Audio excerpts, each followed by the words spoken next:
Here are the basic functions and features on this machine. The pedal to engage or lift the foot, you use the lower part of the pedal, and that activates the foot lifting. So you get that in place.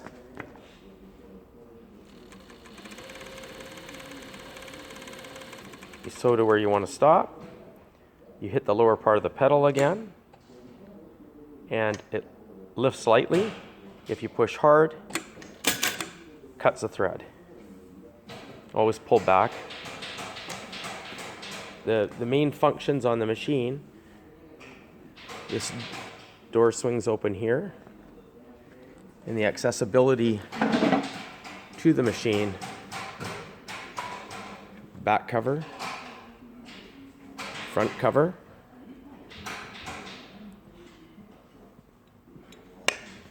and there's a top looper cover here. If the machine is not threaded correctly, it just won't work properly. This dial here is for stitch length,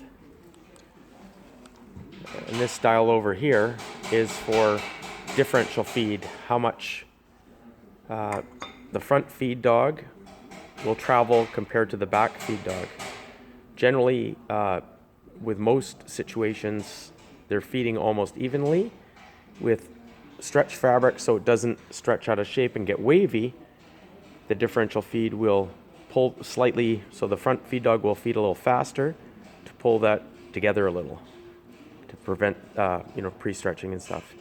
And as mentioned before, be very careful with this. If it gets bumped out of position, it's not going to cut properly, so it's a good idea to take a good look at the angle and everything like that, and make sure it doesn't get bumped.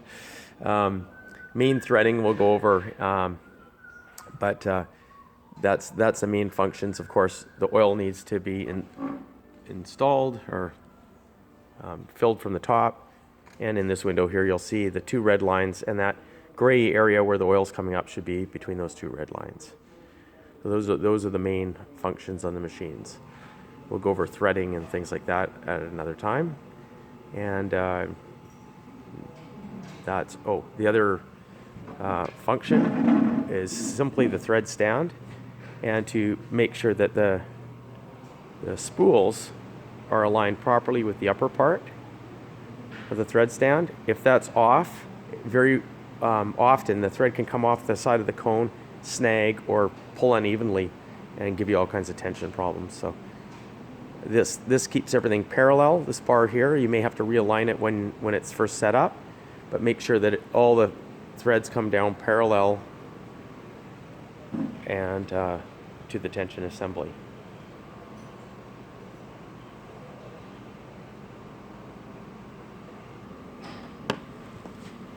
I'm going to thread one of the needles. Realistically, when you thread a machine, you should always thread your lower looper first, needles, upper sweeper looper. That sweeper looper is the looper that comes across the top. In this case, they used a woolly nylon thread, and here we've used regular thread. And you can kind of see the difference in the filling action of that woolly nylon thread. We'll go over that a little later. So what I'm going to do here is I'm going to tie on the threads and pull them through normally to create to completely thread the machine. It's easy to change colors that way or do those type of things. But in this case, we're going to go from scratch. So I'm going to snip the needle thread out here.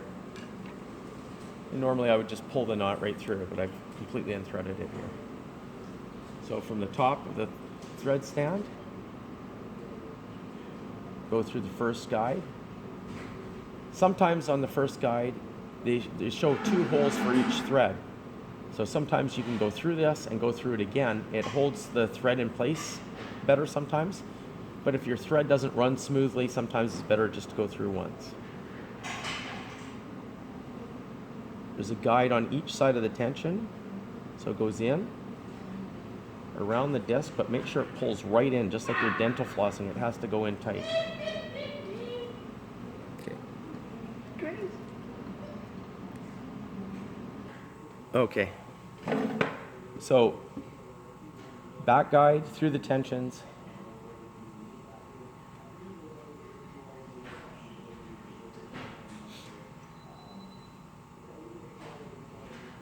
Guide on the other side.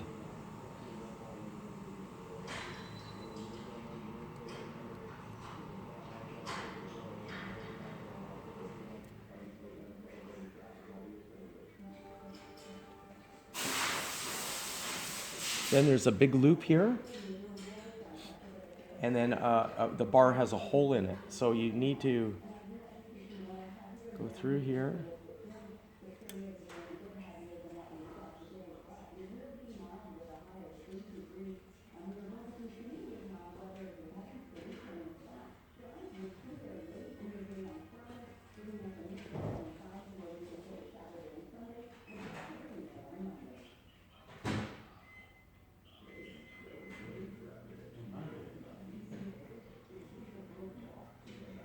Come out this side. Take a good picture of this right from day one, and then you'll always have that reference. There is a sticker in the drawer that you can stick to the table that has a quick, it's like a cheat sheet for threading. Very handy.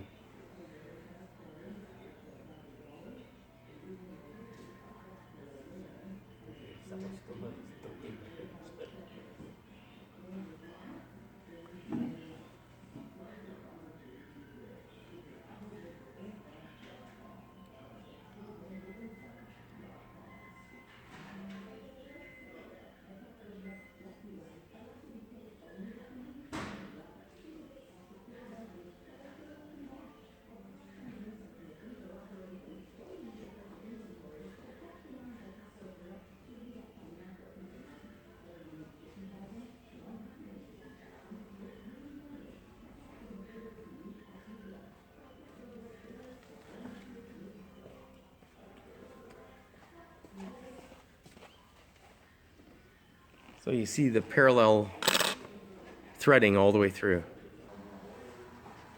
So now all the threads are running parallel.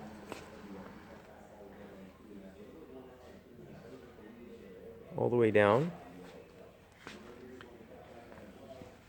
through the needles. If you're using stretchy or woolly nylon thread, you can thread through this pre-tension or pre-needle bar tensioner.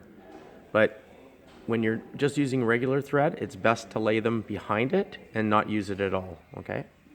So I've just threaded the one needle, and I have the needle thread out here. The looper is already threaded. We'll go through that separately. And the last thing you would thread on your, in order, is the sweeper looper thread.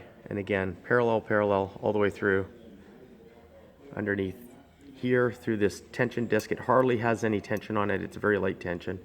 This is a eye guard here. I'm just going to flip it out of the way so we can see what we're doing. And then you'll have, I've just got the one thread in the back, but you'll have all your needle threads pulled to the back. Get your fabric started. Sorry. Lift the foot. Just lightly hold the thread.